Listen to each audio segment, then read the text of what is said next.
नमस्कार, आप देख रहे हैं HTV न्यूज। मैं हूं रणधीर कुमार। उत्तर बिहार की प्रमुख खबरों की शुरुआत में डालते हैं आज की सुर्खियों पर एक नजर। चंपारण के लाल सकीबुल गनी ने एक बार फिर मचाया धमाल। रणजी ट्रॉफी के अपने दूसरे मैच में भी पहुंचे शतक के करीब। पहले दिन के खेल खत्म होने तक 98 रन बनाकर क्रीज पर है मौजूद। MS कॉलेज मोतिहारी में स्नातकोत्तर अंग्रेजी विभाग के तत्वाधान में एक दिवसीय सेमिनार का हुआ आयोजन। कॉलेज के स्मार्ट क्लास में जिलाधिकारी ने किया कार्यक्रम का उद्घाटन। मोतिहारी चैम्बर ऑफ कॉमर्स का वार्षिक पदस्थापना सह सम्मान समारोह हुआ आयोजित। मोतिहारी पुलिस अधीक्षक ने किया कार्यक्रम का उद्घाटन। मोतिहारी शहर के अगरवा स्थित सकीबुल गनी के पैतृक आवास पहुंचे राजद के कई नेता और कार्यकर्ता। उनके परिजनों से मुलाकात कर दी बधाई।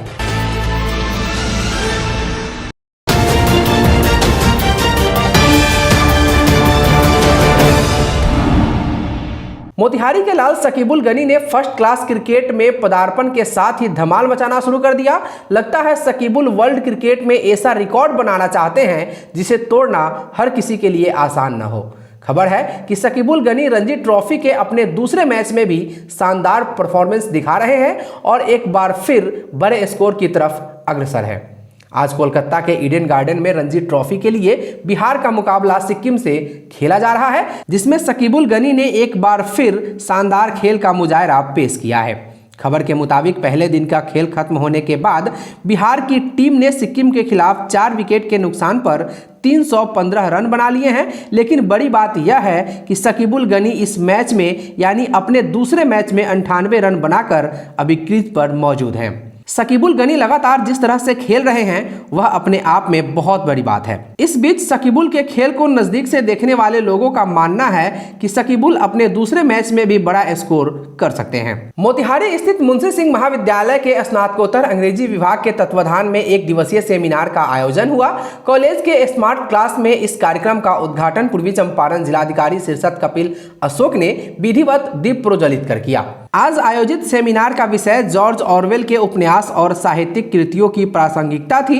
इस अवसर पर अपना उद्घाटन वक्तव्य देते हुए जिलाधिकारी ने कहा कि इस तरह की अकादमिक गतिविधियां निरंतर जारी रखनी चाहिए। इस अवसर पर अपना उद्घाटन वक्तव्य देते हुए जिलाधिकारी ने कहा कि इस तरह की अकादमिक गतिविधियां निरंतर जारी रखनी चाहिए। शिक्षकों के लेखन और रिसर्च से ही समाज को दशा और दिशा मिलती रही है। और क्या कुछ कहा जिलाधिकारी ने, सुनिए। जो मिलेनियम ऑथर है, Indian born British author George Orwell, MS college के तत्वाधान में जो है यहाँ पे जो सेमिनार किया है making art out of politics, mainly जो राइटिंग्स है जॉर्ज ऑरवेल के, तो इसमें इंग्लिश डिपार्टमेंट जो है MS कॉलेज का एंड यहाँ के जो एक्सपर्ट्स हैं वो सभी लोग भी इसमें पार्टिसिपेट किया है। गांधी सेंट्रल यूनिवर्सिटी से उमेश जी आए हैं, मुखर्जी जी है यहाँ पे, संजय जी है और बहुत सारे लोग जो है जो साहित्य से जुड़ाव है वो लोग यहाँ पे है। तो उनके लिए ये एक संगोष्ठी सेमिनार आयोजित किया गया है। विद्यार्थी यहाँ पे बैठे हुए हैं काफ़ी दिन के बाद, कोविड लॉकडाउन के बाद जो है इनको भी एक ऐसा अवसर मिल रहा है कि जो एक अलग विषय पे रेगुलर करिकुलम के अलावा जो है सोच जो है या चर्चा जो है यहाँ पे हो रही है। तो मैं MS कॉलेज के प्राचार्य अरुण जी को धन्यवाद देना चाहता हूँ कि इन्होंने ये कार्यक्रम आयोजित किया और इस तरीके से और भी अन्य कार्यक्रम यहाँ पे होंगे। विश्वजीत जी ने भी एक यहाँ पे डॉक्यूमेंट्री जो है जॉर्ज ऑरवेल के ऊपर जो है बनाई है, उनको भी धन्यवाद मैं देता हूँ और अभिनंदन भी। दरभंगा फिल्म फेस्टिवल भी इन्होंने जो इनका रिकग्निशन मिला है। और यहाँ पे जो हमारे मोहम्मद इकबाल हुसैन जी है, उन्होंने एक किताब भी लिखी है जिसका विमोचन यहाँ पे किया है। तो एक अच्छी बात है कि यहाँ के लोकल लोग जो है अब राइटिंग्स भी कर रहे हैं और जो भविष्य में जो है विद्यार्थियों के लिए या अन्य जो रीडर्स है उनके लिए लाभकारी होगा। थैंक यू, धन्यवाद। वहीं मौके पर जिलाधिकारी ने प्रोफेसर इकबाल हुसैन द्वारा संपादित पुस्तक making art out of politics का लोगों से खचाखच भरे प्रसाल में लोकार्पण किया। इससे पूर्व अपने स्वागत उद्बोधन में प्राचार्य प्रोफेसर डॉक्टर अरुण कुमार ने जॉर्ज ऑरवेल को एक महान लेखक बताते हुए कहा कि ऑरवेल के DNA में चंपारण की आबो हवा थी। ये मिलेनियम राइटर जॉर्ज ऑरवेल के व्यक्तित्व और कृतित्व को लेकर के यह कार्यक्रम आज किया गया है। हमारे अंग्रेजी विभाग के विद्वान विभागाध्यक्ष प्रोफेसर डॉक्टर इकबाल हुसैन साहब के नेतृत्व में और आज DM साहब ने इस का उद्घाटन किया। वो भी एक मेगा प्रोग्राम करने जा रहे हैं ऑरविल पे, तो इसलिए वहाँ आए और आज इनके द्वारा लिखित पुस्तक का विमोचन किया, making art out of politics, ये पुस्तक का विमोचन किया। उसके बाद डॉक्टर आर झा की लिखी पुस्तक वाटर मैनेजमेंट पे, स्वयं मेरी लिखी पुस्तक गज़लों पे, ये सब हम लोगों ने डीएम साहब को समर्पित किया। और जॉर्ज ऑरवेल जो हैं यहाँ पैदा हुए थे। बहुत सारे नेगेटिव किस्म के लोग कहते हैं कि वो 6 महीने के बाद यहाँ से चले गए, तो उनका क्या योगदान है मोतिहारी का। लेकिन मैं यह कहना चाहूँगा और रेखांकित करते हुए कहना चाहूँगा कि बच्चे का भ्रूण जिस हवा माटी पानी में पलता है 9 महीने तक, उसके पर्यावरण का प्रभाव जीवन भर उस पर रहता है। तो ये चंपारण की रचना धर्मिता का प्रभाव आजीवन उनके ऊपर रहा और गांधी के सुर में सुर मिलाते हुए उन्होंने साम्राज्यवाद का विरोध किया, कॉलोनिज्म का उन्होंने ज़बरदस्त विरोध किया। तो इसलिए उनका ऐतिहासिक महत्व है और वो चंपारण में हुए, चंपारण की छाप जीवन भर उनके ऊपर रही, ठीक वैसे ही जैसे गांधी के ऊपर चंपारण की छाप पूरे जीवन भर रही। इसलिए ऑरवेल हमारे लिए महत्वपूर्ण हो जाते हैं। तो मैं बहुत बधाई देता हूं अंग्रेजी विभागाध्यक्ष को कि उन्होंने पहले भी एक नेशनल सेमिनार किया था, जिसमें जवाहरलाल नेहरू विश्वविद्यालय से रिसोर्स पर्सन को बुलाकर यहाँ के लोगों को ऑरवेल के बारे में विमर्श प्रदान किया था। और आज भी वो ऑरवेल पे कर रहे हैं और भविष्य में भी हम लोग ऑरवेल को आगे बढ़ाते रहेंगे, इसलिए कि ऑरवेल और गांधी हमारे चंपारण के हैं। चंपारण का नाम उन्होंने ऊंचा किया है। धन्यवाद। विषय प्रवेश कराते हुए संगोष्ठी के समन्वयक सह अंग्रेजी विभागाध्यक्ष प्रोफेसर मोहम्मद इकबाल हुसैन ने कहा कि महात्मा गांधी के आगमन के लगभग 14 वर्ष पूर्व चंपारण की जमीन पर मिलेनियम राइटर जॉर्ज ऑरवेल का जन्म अंग्रेजी साहित्य की एक युगांतरकारी घटना थी। वहीं इस अवसर पर मुजफ्फरपुर एवं चंपारण के विभिन्न शिक्षण संस्थानों से जुड़े प्रमुख शख्सियतों एवं दर्जनों छात्रों की मौजूदगी में चंपारण के युवा पत्रकार विश्वजीत मुखर्जी द्वारा बनाई गई documentary film George Orwell in the land of Satyagraha को भी दिखाया गया, जो दर्शकों के लिए मुख्य आकर्षण रहा। वहीं एमएस कॉलेज में आयोजित इस शानदार कार्यक्रम में एचटीवी न्यूज़ के लाइव डिबेट कार्यक्रम की भी चर्चा हुई, जिसमें जॉर्ज ऑरवेल के पुत्र रिचर्ड ब्लेयर लंदन से लाइव जुड़े थे। मौके पर एचटीवी न्यूज़ के उस कार्यक्रम से जुड़ी एक खबर का वीडियो भी प्ले किया गया। प्रसिद्ध साहित्यकार जॉर्ज ऑरवेल के 118वें जन्म दिवस के अवसर पर एचटीवी न्यूज़ ने आज एक पैनल डिबेट का आयोजन किया। इसके माध्यम से जॉर्ज ऑरवेल के पुत्र रिचर्ड ब्लेयर लंदन से लाइव जुड़े और पैनल डिबेट में शामिल मेहमानों के प्रश्नों का जवाब दिए। गौरतलब है कि रिचर्ड ब्लेयर प्रथम बार किसी भारतीय न्यूज चैनल के लाइव डिबेट में शामिल हुए हैं। इस कार्यक्रम में आज हमारे मेहमान professor Mohammad Iqbal Hussain, HOD English, MS college Motihari, Vishwajit Mukherjee संपादकीय सलाहकार HTV news, Shahrukh Khan, MG Chaudhary, Mahatma Gandhi central university और जॉर्ज ऑरवेल सोसाइटी के चेयरमैन क्वांटीन कुक शामिल हुए। इस कार्यक्रम को एचटीवी न्यूज के प्रधान संपादक अंसारुल हक ने होस्ट किया। आपको छोड़ जाते हैं इस पैनल डिबेट के कुछ झलकियों के साथ। It is a great honor to talk to you and also to the people of Mutahari, and I hope that they will continue to remember that he was born in Mutahari and that he had a lot to say, and his not his predictions, but a lot of people say that what he wrote in 1984 and it's in Animal Farm about the problems of totalitarianism will resonate with you, with your democracy, and I hope that you will continue to honor him in his birthdays. Motihari के लाल शकीबुल गनी के द्वारा cricket के मैदान पर इतिहास रचने के बाद से मोतिहारी शहर के अगरवा मोहल्ला स्थित उनके पैतृक आवास पर बधाई देने वालों का तांता लगा हुआ है। इसी कड़ी में राजद के नेता और कार्यकर्ता उनके घर पहुंच उनके माता पिता से मुलाकात की और उन्हें फूल माला पहनाकर उनका स्वागत किया तथा अंग वस्त्र प्रदान कर उन्हें सम्मानित किया और मुंह मीठा कराया। इस दौरान मौके पर मौजूद राजद के जिलाध्यक्ष सुरेश यादव, नरकटिया विधायक डॉक्टर शमीम अहमद, हरसिद्धि के पूर्व विधायक राजेंद्र राम सहित राजद के तमाम नेता और कार्यकर्ता उनके घर पहुंचे और उनके परिजनों से मुलाकात कर उनके उज्जवल भविष्य की कामना की। गौरतलब है कि शकीबुल गनी ने कोलकाता के जेडी कैंपस कॉलेज मैदान में मिजोरम के खिलाफ विश्व रिकॉर्ड बनाया है।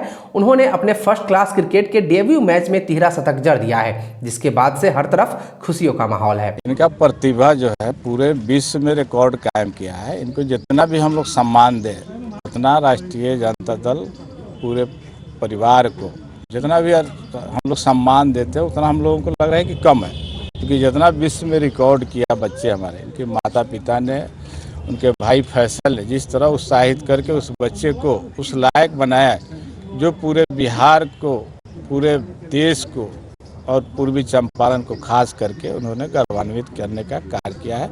तो मैं हम लोग पूरे राष्ट्रीय जनता दल के सारे साथी आकर के उनको परिवार वालों को शुभकामना देने का काम किया है। आज राष्ट्रीय जनता दल पूर्वी चंपारण माननीय विधायक नरकटिया और जिला अध्यक्ष सुरेश प्रसाद यादव सहित इस समय तमाम पदाधिकारी राष्ट्रीय जनता दल हम पहुँचे हैं। आज काफ़ी हर्षित हैं और खुश हैं, कारण कि चंपारण की धरती आज दुनिया के पटल पर गौरवान्वित हुआ है और जो क्रिकेट के क्षेत्रों में इतिहास रचे हैं गनी साहब, मुझे लगता है और क्या इतिहास यह साबित भी कर दिया कि आज तक उतना रन बनाने वाला दूसरा कोई नहीं था, इस शतक बनाने वाला नहीं था। इसलिए आज हम काफ़ी खुश हैं, हर्षित हैं और पूरे चंपारण में जश्न का माहौल है, बिहार में जश्न का माहौल है और राष्ट्रीय जनता दल परिवार पूर्ण रूपेण काफ़ी खुश है, कारण कि हमारे जो गनी साहब ने इतिहास रचा है वह शकीबुल गनी साहब तो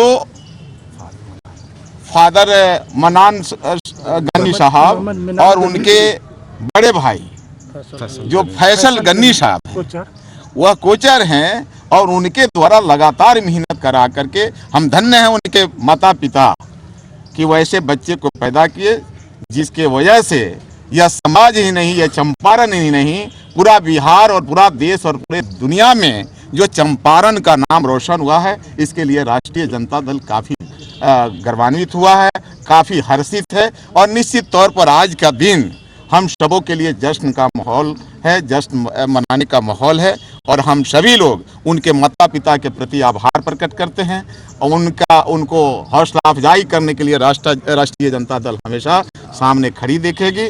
आज हम लोग आकर के उनके माता पिता को सम्मानित किए, उनके बड़े भाई फैसल गनी जी को सम्मानित किया और उम्मीद है कि इस परिवार से उनके साथ साथ और बच्चे जो है दुनिया के नक्शे पर जाएंगे और क्रिकेट के मामले में परचम लहराएंगे। राष्ट्रीय जनता दल पूर्वी चंपारण की पूरे टीम के साथ, जैसे हमारे विधानसभा में सभापति भी हैं डॉक्टर शमीम अहमद, पूर्व विधायक राजेंद्र राम जी, चंदेश्वर यादव जी, सीताराम यादव जी और तमाम पवन वगैरह, लाल बाबू खां जो नगर अध्यक्ष हैं, इनामुल हक साहब प्रदेश के पदाधिकारी हैं, सबके साथ तमाम राष्ट्रीय जनता दल के पदाधिकारी हम लोगों के साथ आए हैं। सबसे बड़ी बात है इस चंपारण जिला में, खासकर पूर्वी चंपारण, जहां के लड़के ने पूरे विश्व का रिकॉर्ड तोड़ा है, इसके लिए राष्ट्रीय जनता दल उनके परिवार के लिए पूरे मैंने आभार व्यक्त किया है। ये देश का नाम रोशन किया, बिहार का नाम रोशन किया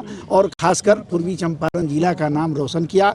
इसके लिए तहे दिल से उनको हम लोग धन्यवाद देते हैं और लड़का और आगे बढ़े, इसके लिए हम कामना करते हैं। मोतिहारी के बंजरिया पंडाल स्थित एक होटल के सभागार में मोतिहारी चैम्बर ऑफ कॉमर्स के द्वारा वार्षिक पदस्थापना समारोह सह सम्मान समारोह का आयोजन किया गया। कार्यक्रम का उद्घाटन मुख्य अतिथि मोतिहारी एसपी डॉक्टर कुमार आशीष, राज्य कर संयुक्त आयुक्त मोहन कुमार एवं अन्य के द्वारा संयुक्त रूप से दीप प्रज्वलित कर किया गया। सभा प्रारंभ करने की घोषणा सत्र 2021 के अध्यक्ष के द्वारा की गई एवं आगत अतिथियों का स्वागत किया गया। सत्र 2021 के महासचिव के द्वारा वर्ष 2021 में किए गए कार्यों की विस्तृत रिपोर्ट प्रस्तुत की गई।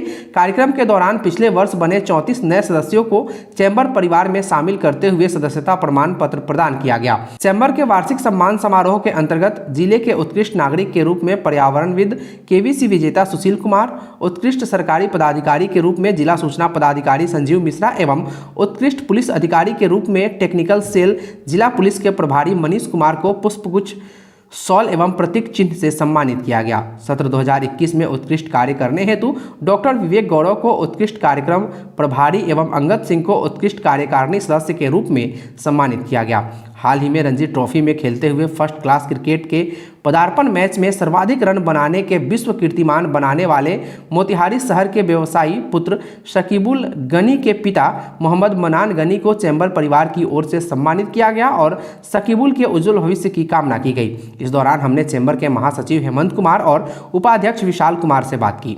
सुनिए। चैम्बर ऑफ कॉमर्स का ये वार्षिक समारोह था, सब पदस्थापन कार्यक्रम था। ये वर्ष में एक बार होते हैं। इस कार्यक्रम में पुरानी टीम जो है और नई टीम का जो है एक दूसरे को कार्यभार देती है। जैसे महासचिव पुराने महासचिव नए महासचिव को, पुराने अध्यक्ष नए अध्यक्ष को, और कार्यकारिणी टीम का जो गठन हुआ रहता है सभी लोगों के साथ एक बैठक होती है। और ये वार्षिक कार्यक्रम में पूर्व के जो भी कार्य किए गए रहते हैं चैम्बर के द्वारा, उसका जो है पूरा डिटेल्स महासचिव के द्वारा, पूर्व के महासचिव के द्वारा दिया गया है। 2021 के महासचिव अभिमन्यु कुमार के द्वारा इसका पूरा डिटेल्स दिया गया है और कार्य का हस्ताक्षर किया गया है। इसमें जिले के मुख्य उद्घाटनकर्ता, जिले के आरक्षी अधीक्षक, पुलिस अधीक्षक हमारे श्री डॉक्टर कुमार आशीष उद्घाटनकर्ता के रूप में आए। मुख्य अतिथि श्री मोहन कुमार जीएसटी विभाग से, और विशिष्ट अतिथि north Bihar chamber of commerce से पोद्दार साहब मुजफ्फरपुर से आए। लघु भारती से मुख्य वक्ता के रूप में आए। विभिन्न ग्रामीण क्षेत्रों से जो चैम्बर की गठन हुई है, 8 चैम्बर ऑफ कॉमर्स है हमारे, Ramgarhwa chamber of commerce, Sikrana chamber of commerce, Sugauli chamber of commerce, Harsiddhi chamber of commerce, Arya chamber of commerce, Chakia chamber of commerce. इस तरह विभिन्न क्षेत्रों से लोग आए, शिक्षा एवं साहित्य के क्षेत्रों से आए। और हमारे जितने भी चैम्बर सदस्य हैं करीब करीब सभी की उपस्थिति रही। इसके अतिरिक्त हम लोग वर्ष में जो है 3 विशिष्ट पुरस्कार लोगों को देते हैं। इसमें उत्कृष्ट नागरिक का पुरस्कार सुशील कुमार केबीसी विजेता को, मनीष कुमार पुलिस पदाधिकारी, विशिष्ट पुलिस पदाधिकारी को उत्कृष्ट पुलिस पदाधिकारी का हम दिया है उनको सम्मान, जो टेक्निकल सेल के जिले के इंचार्ज हैं। और सरकारी पदाधिकारी का भी अवार्ड दिया गया है। ये कार्यक्रम बहुत ही सशक्त रहा है, बहुत अच्छा रहा है। और महासचिव के रूप में मेरी जिम्मेवारी काफ़ी बढ़ जाती है। मैं विगत 7 सालों से मोतिहारी चैम्बर ऑफ कॉमर्स का सदस्य रहा हूँ। पूर्व में मैंने कार्यकारिणी सदस्य के रूप में कार्य किया है। चैम्बर ऑफ कॉमर्स के कोषाध्यक्ष के रूप में मैंने काम किया है। लगभग 2 वर्षों से मैं संयुक्त सचिव के रूप में काम किया है। और महासचिव पद की जिम्मेवारी बहुत बड़ी जिम्मेवारी होती है। अब तो ये परिवार काफ़ी बड़ा हो गया, चूँकि ग्राम स्तर पे भी जो है चैम्बर का गठन हो गया, तो ये निश्चित रूप से अब जिले का एक संगठन हो गया है। तो महासचिव के रूप में बहुत बड़ी जिम्मेवारी है। मैं अपने संगठन और अपनी टीम के कोऑर्डिनेशन के साथ में, सहयोग के साथ में व्यापारियों और व्यापारियों के हित के लिए कार्य करूँगा। मेरी प्रथम प्राथमिकता यही रहेगी। मैं विशाल कुमार, उपाध्यक्ष मोतिहारी चैम्बर ऑफ कॉमर्स से। आज हम लोग का पदस्थापना दिवस था, जिसमें चीफ गेस्ट में यहाँ के एसपी आए और बहुत से प्रतिष्ठित गणमान्य भी आए यहाँ पे। उन सबों का बारे में जानकारी कर दिए। सारे लोग बिजनेस के बारे में, जानकारी के बारे में सारे लोग बताएं। अच्छा लगा आज का माहौल, अच्छा लगा बीके गार्डन में हम लोग ने किया। और हमारे अध्यक्ष के रूप में बीके गार्डन का ऑनर है संजय जायसवाल। महासचिव में महेंद्र जी, ये हेमंत जी हैं। उपाध्यक्ष में 2 उपाध्यक्ष हुए हैं, एक हम और एक अंगद सिंह हैं, रमसन प्लाजा के मालिक। अच्छा रहा, ठीक। आयुर्वेद को दुनिया की सबसे पुरानी चिकित्सा पद्धति माना जाता है और खास बात यह है कि यह एक भारतीय चिकित्सा पद्धति है। बताया जाता है कि मॉडर्न मेडिकल साइंस आने के बाद पश्चिमी देशों की साजिश के कारण आयुर्वेद को काफी नुकसान हुआ, लेकिन यह अपनी खूबियों के बदौलत आज भी दुनिया पर राज कर रहा है। इसी बीच हम आपको बता दें कि वर्तमान समय में भारत सरकार द्वारा आयुर्वेद चिकित्सा को लेकर कुछ अच्छी नीतियां बनाई गई, जिससे अब आयुर्वेद का भविष्य उज्जवल नजर आ रहा है। चंपारण में आयुर्वेद एवं पंचकर्म चिकित्सा को नई बुलंदियों तक पहुंचाने के लिए जाने माने शिक्षाविद एवं अरेराज रोड मोतिहारी स्थित doctor SP Singh Ayurveda college एवं अस्पताल के निदेशक रंजीत कुमार ने एक शानदार पहल की है। श्री कुमार चंपारण को न सिर्फ एक बेहतर आयुर्वेद कॉलेज देने की कोशिश में लगे हैं, बल्कि उन्होंने आयुर्वेद अस्पताल खोलकर चिकित्सा सेवा बहाल कर दिया है, जिसमें आयुर्वेद के प्रमुख विधान पंचकर्म चिकित्सा भी दी जा रही है। आज HTV न्यूज से बात करते हुए उन्होंने क्या कुछ कहा, सुनिए। मेरा अपना एक्सपीरियंस जो रहा है काफ़ी पहले, एक मैं छोटी सी अपनी घटना बताऊंगा। मेरा गैस्ट्रो का एक प्रॉब्लम रहा था और दिल्ली में करीब मैंने 1-1.5 लाख रुपए एलोपैथिक मैंने अदर मेडिसिन में टेस्ट में चले गए और कुछ हुआ नहीं। और बाद में मुझे आयुर्वेदा के एक अच्छे डॉक्टर मिले और सिर्फ जो है 20 रुपये की मेडिसिन से मेरा सब कुछ ठीक हो गया। एंड देन आई रियलाइज़ कि आयुर्वेदा में काफ़ी ज़्यादा है, उसके बारे में थोड़ी जानकारियाँ और हासिल करनी शुरू की। मेरे 1-2 फ्रेंड थे जो कि आयुर्वेदा की तरफ उन्होंने काफ़ी बताया। अब मैं यहाँ पे चूँकि अदर एजुकेशनल इंस्टीट्यूशन चला रहा था, तो फिर हुआ कि क्यों नहीं आयुर्वेदा को बिल्कुल ही यहाँ पे बिहार में तो बिल्कुल ही एक तरह से छोड़ दिया गया है। सरकार की भी ऐसी पॉलिसी आई कि आयुष डिपार्टमेंट ने कि आयुर्वेदा को बढ़ाया जाए, तो हमने ये और चेयरमैन सर ने डिस्कस किया क्यों नहीं जो है हम एक आयुर्वेदिक कॉलेज करें, क्योंकि जो मोतिहारी में ऐसे भी कॉलेज जो है बंद पड़ा है। और इस तरह के क्योंकि एक जो बहुत बड़ी इम्पोर्टेंट चीज़ निकल के आई कि आयुर्वेदा के अच्छे ट्रेंड डॉक्टर भी नहीं हैं। तो एक तो हम आयुर्वेदा के हॉस्पिटल भी खोलें जिससे कि जो गरीब तबका है वो लाभान्वित हो और नॉन केमिकल मेडिसिन का यूज हो, और साथ साथ हम एक प्रोडक्शन के रूप में अच्छी क्वालिटी के डॉक्टर भी यहाँ से पैदा करें।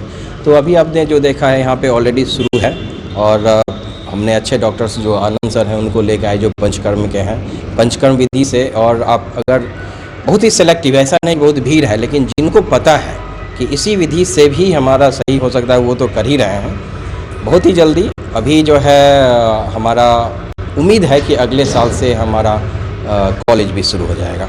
परंतु एक होता है कि कॉलेज बनाया हॉस्पिटल की, जो सर मेरा पहले ये था कि मैं यहाँ पे प्रॉपर एक चलाऊंगा हॉस्पिटल, दिखाऊंगा कि आयुर्वेदिक विधा से भी बहुत अच्छे से इलाज होता है और उसका जो आउटकम होता है वो लॉन्ग टर्म में शरीर पे के अदर हेल्थ पे कोई इफेक्ट नहीं डालता। ये बहुत अच्छी चीज़ है इसकी। Thank you. Panchakarma basically sir ये 5 प्रोसीजर्स का एक शब्द है। Panch is 5, karma is the procedure. तो इसे 5 प्रोसीजर्स इन आयुर्वेदा, जो कि एक बेसिक साइंस है आयुर्वेदा की, बेसिक मोड ऑफ थेरेपी है आयुर्वेदा की, जिसमें कि हम लोग शरीर के अंदर के जितने भी विजातीय पदार्थ होते हैं उसको हम लोग बाहर निकालते हैं। This is one of the greatest science in the world, medical science, जिसमें कि हम कोई भी चीज़ को शरीर में नहीं छोड़ते हैं। एनी ऑफ द टॉक्सिन्स, जिसको एक कॉमन शब्द समझिए कि आप विजातीय पदार्थ, कुछ टॉक्सिन्स आपके बॉडी में हैं, तो वहाँ हम सप्रेस नहीं करते हैं उसको बॉडी में। आयुर्वेदा की अपनी एक स्पेशलिटी है, संभवतः the only science in the world जो कि शरीर से किसी चीज़ को बाहर निकालती है। फॉर एग्जाम्पल ब्रोंकियल आज़मा का केस सब हम लोग जानते हैं। तो ब्रोंकियल आज़मा में जो ऑटो इम्यून मॉलिक्यूल्स जो होती हैं, IgM, IgE जो भी होती हैं, उसको जब हम मेडिकेटेड फॉर्म में एक पंचकर्मा के थ्रू एक वोमिटिंग इंड्यूस करते हैं, तो दोज मॉर्बिड और particles are taken out from the body. तो ये सर हमको फिर वहाँ पे बेनिफिट मिलती है, जिसको कि हम कहेंगे कि शरीर का शुद्धिकरण हो जाता है। शोधन चिकित्सा इसको कहा गया है। There are 2 types of therapy in Ayurveda. शोधन चिकित्सा, शरीर के अंदर की चीज़ों को बाहर करना, विच ऑब्वियसली हम पंचकर्मा के द्वारा करते हैं। और जो रोगी बहुत कमज़ोर होते हैं या जिनको हम पंचकर्मा नहीं दे पाते हैं, उनको हम शमन चिकित्सा के द्वारा करते हैं कि बॉडी में उस दोषों को पेसिफाई कर दिया जाए, उनको रोक दिया जाए, ख़त्म कर दिया जाए, ताकि फिर उनके रोग की समस्या न हो। And I am thankful to the DSPS AP management कि मेरे को उन्होंने ये अपॉर्चुनिटी दी है to work as a superintendent.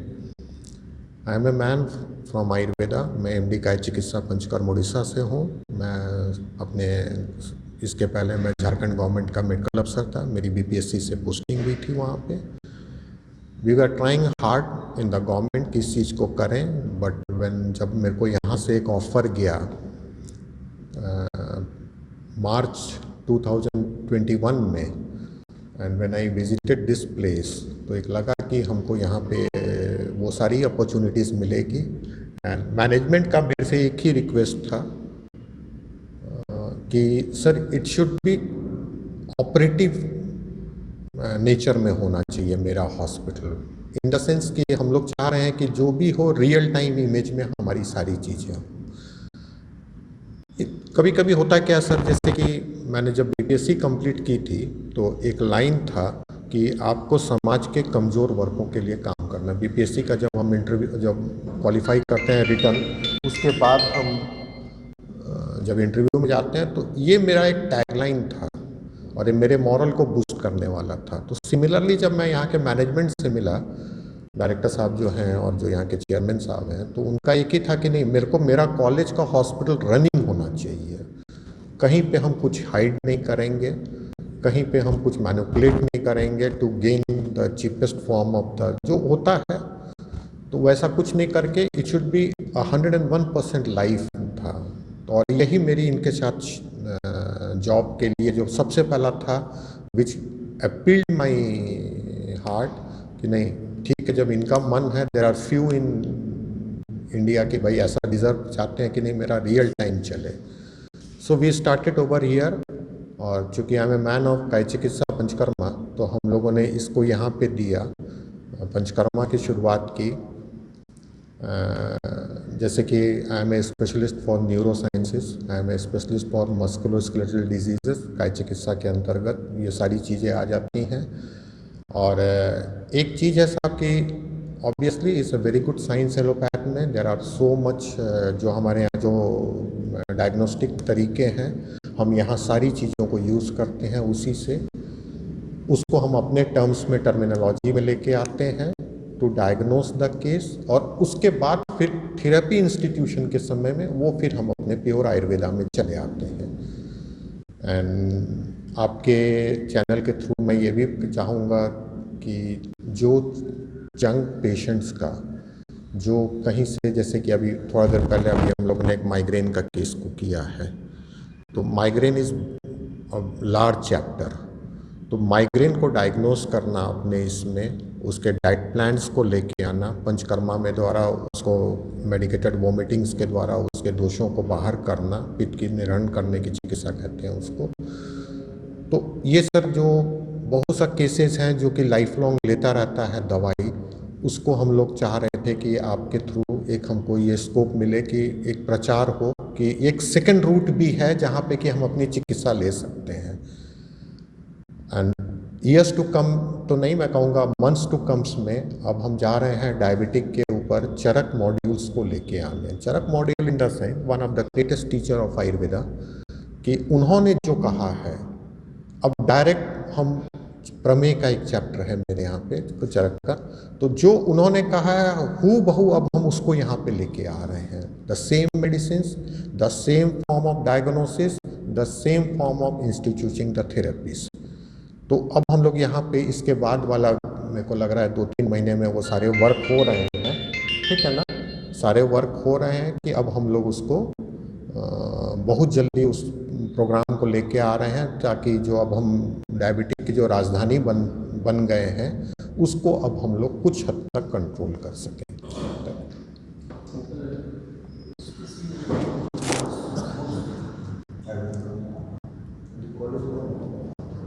आज के लिए बस इतना ही। एसटीवी न्यूज़ पर प्रसारित होने वाली खबरें प्रोग्राम्स आप जीटीपीएल के चैनल नंबर 985 और डेन के चैनल नंबर 155 के साथ साथ आप अपनी सुविधानुसार मोबाइल फ़ोन पर भी देख सकते हैं। अगर आप हमें यूट्यूब के माध्यम से देखना चाहते हैं तो एसटीवी न्यूज़ के ऑफिशियल यूट्यूब चैनल को सब्सक्राइब करें और बेल आइकॉन दबाकर ताज़ा वीडियोज़ की नोटिफिकेशन प्राप्त करें। फेसबुक पर हमारे साथ जुड़ने के लिए एसटीवी न्यूज़ के फेसबुक पेज को लाइक करें और ट्विटर पर एसटीवी न्यूज़ को फॉलो करें। तमाम लेटेस्ट अपडेट के लिए देखते रहिए उत्तर बिहार का सबसे तेज़ी से उभरता न्यूज़ चैनल एसटीवी न्यूज़, सच की आवाज़। नमस्कार।